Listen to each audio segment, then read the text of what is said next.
ইফতার করানো, রোজাদারদেরকে ইফতার করানো, এটিও সাদাকা। কিন্তু জাকাত দিয়ে ইফতার করা যায় না। জাকাত দিয়ে ইফতার করাবেন কেন? আপনি জাকাত দেবেন গরিবদেরকে, আর ইফতারিতে আপনার যেমন গরিব অভাবীরাও হাজির থাকবে, সেখানে যারা সচ্ছল ব্যক্তি তারাও ইফতার করতে পারে, যে কোনো স্তরের মানুষ ইফতার করতে পারে।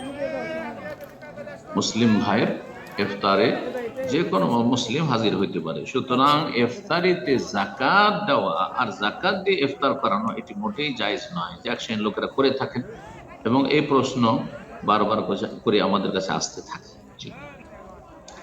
রাসূলুল্লাহ সাল্লাল্লাহু আলাইহি সাল্লামের এই মর্মে হাদিস রয়েছে যে যারা রোজাদার তাদেরকে খাওয়ানো সম্পর্কে, তার একটি হাদিস তিরমিজি ইবনে মাজাহ রয়েছে, শোনায় হাদিসটি হাসান।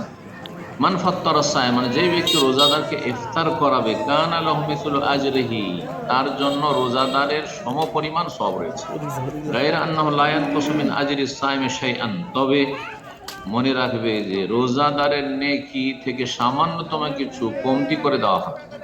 রোজাদার রোজার পূর্ণ সিয়ামের সওয়াব পাবে, আর যে ব্যক্তি ইফতার করলো তাকে আল্লাহর রোজাদারের সমান, যতগুলি রোজাদারকে ইফতার করলো তাদের সমান সমান সওয়াব আল্লাহ রাব্বুল আলামিন নিজ রহমত থেকে, বরকত থেকে দান করবেন।